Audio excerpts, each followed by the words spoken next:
खंड धाता में मौजूद हैं और इस समय विकास खंड अधिकारी के साथ में हैं। मैं पूछूंगी इनसे कि ग्राम सभा में क्या क्या योजनाएं चल रही हैं। स्वागत है आपका साफ मीडिया में। हाँ मैडम, ऐसा है ग्राम सभा में देखिए 2-3 चीज़ें हैं। एक ग्राम स्तर पे चलने वाली योजना, एक क्षेत्र पंचायत से चलने वाली योजनाएं हैं। ये 2 चीज़ें से गांव का हमारा विकास होता है। प्लस जिला स्तर पे और विधायक स्तर पे जो योजनाएं चलती हैं। ग्राम पंचायत स्तर पर जितनी इंफ्रास्ट्रक्चर से संबंधित योजनाएं हैं, यानी जैसे सड़क है, नाली है, स्कूल है, आंगनबाड़ी है, ये सब योजनाएं चल रही हैं। और इस पैरामीटर में हम काफ़ी अच्छे हैं, है ना। राष्ट्रीय ग्रामीण आजीविका मिशन है, मनरेगा है, इस जगह कार्य प्रगति पे है। जहाँ थोड़ी मोड़ी कमी भी है उसको भी प्रगति पे ले आया जा रहा है, का मोमेंटम धीरे धीरे गेन कर ले रहा है, पहला चीज़। दूसरी चीज़ ये है कि इधर बीच जैसे सबसे ज़्यादा जोर जैसे है राष्ट्रीय ग्रामीण आजीविका मिशन पे है, NRLM योजना जिसपे कहते हैं, जो महिला सशक्तिकरण के लिए योगी जी ने बनाई है ना। उसमें महिलाओं का काफ़ी यहाँ के दाता ब्लॉक काफ़ी अच्छी पोजीशन पे है और इसमें महिलाएं भी अपना बढ़ चढ़ के हिस्सा लेती हैं। और हम जहाँ तक संभव है, मुझे अगर रैंकिंग ध्यान है तो दाता 1 नंबर ब्लॉक पे है ना। इसमें हम काफ़ी आगे हैं और इसमें यहाँ की महिलाएं भी अपनी आजीविका के लिए तरह तरह से प्रयासरत हैं। उनको सारी सुविधाएं ग्राम विकास अधिकारियों द्वारा और ये जो BMM जो इनके स्टाफ हैं इनके द्वारा दी जा रही है। दूसरी ये चीज़ है कि मनरेगा योजना है। इसके तहत भी लगभग 10-20 गाँव भी शायद कम होंगे, उसमें भी कार्य शुरू हो चुका है। ज़्यादातर गाँव में काम शुरू हो चुका है।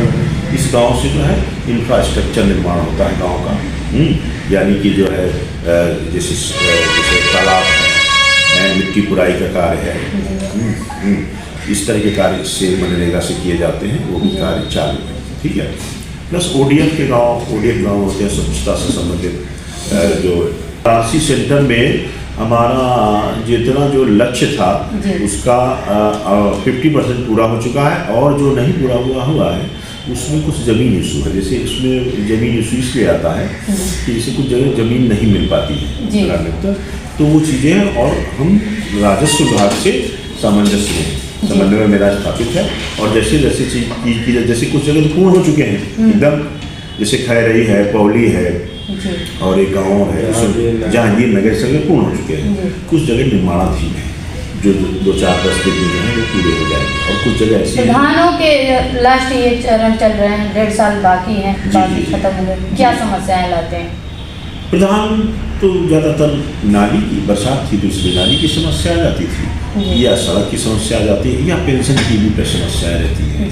ये समस्याएं प्रधानों की ज़्यादा रहती हैं। और प्लस सबसे ज़्यादा समस्या अगर तहसील दिवस में आती है तो ज़मीन की आती है। उसमें 90% समस्याएं राजस्व विभाग की रहती हैं और 10% में हम रहते हैं। हमारे ब्लॉक की ज़्यादा समस्या नहीं आती क्योंकि वो गांव स्तर पे ही सॉर्ट आउट कर दी जाती है। बहुत रेयर आप तहसील में जब बैठेंगी हैं तो आप स्वयं देखेंगे कि अगर 100 एप्लीकेशन आए हैं तो उसमें से हमारे 10 ही आते हैं। स्वरोजगार के लिए क्या बढ़ावा दिया जा रहा है? स्वरोजगार के लिए राष्ट्रीय ग्रामीण आजीविका मिशन है, कौशल विकास द्वारा उनको जो है स्किल किया जा रहा है, यानी प्रशिक्षित किया जा रहा है ताकि वो स्वरोजगार के लिए वो करें। मेरे यहाँ पे जो है उद्योग विभाग से भी अभी कार्यक्रम चला था, वो महिलाओं के लिए चला था और युवाओं के लिए मैंने स्वयं चलाया था। वो पहला ग्रामीण आवास जो प्रधानमंत्री आवास और उसमें 22-23 मुख्यमंत्री आवास कब तक व्यवसाय कर रही है? हाँ, ये 22-23, 23-24 की सारी चीज़ें ज़्यादातर हो गए हैं, हम लोग ने पूरे कंप्लीट कर लिए। 1 या 2 ऐसे आवास रह गए होंगे, 1 या 2 या 3 जो भी इनकम्प्लीट हो, बाकी आवास पूर्ण हो गए हैं। और अभी जो नया सर्वे होने वाला है उसकी टीम गठित कर दी गई है। टीम गठित होने के उपरांत जो है ये टीम अपना जाके सर्वे करेगी। सर्वे के बाद जो है सत्यापन होकर पुनः उनको जो है सारी जो है प्रक्रिया शुरू हो जाएगी। उसमें भी ट्रांसपेरेंसी रहेगी, यानी पारदर्शिता रहेगी। उसमें इस तरह के चीज़ें बनाई गई इस लेवल पे कि उसमें ज़्यादा कहीं जो है अनियमितता नहीं पाई जाएगी। ठीक है ना।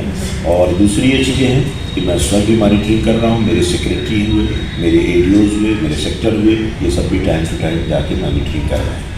जहाँ गलतियाँ पाई जाएंगी वहाँ पे कार्रवाई की जाएगी। हालांकि ऐसी कोई गलतियाँ ज़्यादा अभी सामने नहीं आई हैं, लेकिन जब आएगी तो उस पर कार्रवाई उचित रूप से उचित कार्रवाई की जाएगी। और लोगों के लिए संदेश क्या देना चाहते हैं? लोगों के लिए अगर देखिए, लोगों मतलब ग्रामवासियों के लिए, तो ग्रामवासी के लिए मैं संदेश ये देना चाहूँगा कि देखिए, ग्रामवासियों के साथ दो चीज़ें हैं।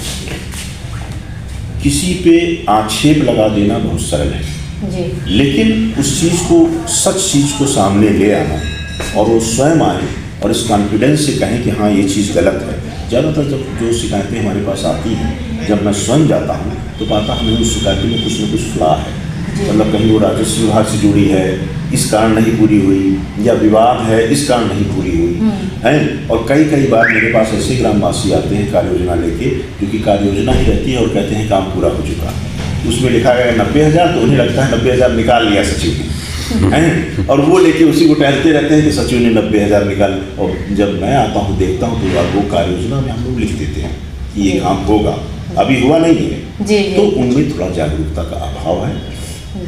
उन्हें स्वयं भी देखिए, मैं इस पर कई कार्यक्रम करता हूँ, आगे भी करूँगा, वेरी रिसेंटली मैं शुरू भी करूँगा कि पहले गांव के लोगों को भी स्वयं भी जागरूक होना पड़ेगा। कुछ चीज़ें हैं, कुछ अपेक्षाएं, सरकारी तंत्र पूरा लगा हुआ है, ठीक है।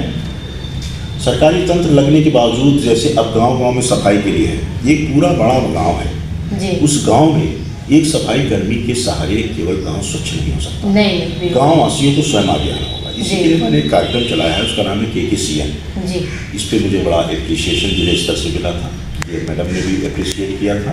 कहीं तो सफाई कर्मचारी भी नदारत होते हैं, उसका हाँ नदारत रहते हैं। कई बार ये बात सच होती है और कई बार ये अर्धसत्य होती है। अर्धसत्य में उन सफाई कर्मियों को कहीं और लगाया जाता है, तो इसलिए वो चीज़ें नहीं रहती, और कई बार चीज़ें नहीं रहती, और कई बार ये बात सच भी होती है। जब ये सच मेरे सामने आता है तो मैं उस पर कार्रवाई करता हूँ, उनका वेतन रोकना, उनको चेतावनी देना इत्यादि जो संभव कार्य है, जो पंचायत स्तर पर है, वो कार्य किए जाते हैं। तो इस तरह की चीज़ें ग्रामवासियों से ही हमारी अपेक्षा है कि अर्धसत्य लेके आना है, सच लेके आए और उस सच पे वो टिके रहे। समझ रही है मैडम, ये मैं खुलेआम और गांव स्तर पे मंच पे या गाँव में जाके जब चौपाल वगैरह लगता है, मैं स्वयं कहता हूँ जो फैक्ट लाओ वो सच लाओ, ठीक है ना, ताकि अब आपने ले आया कि हाँ भाई इनको पेंशन नहीं मिला, बस इतना ही ले आया।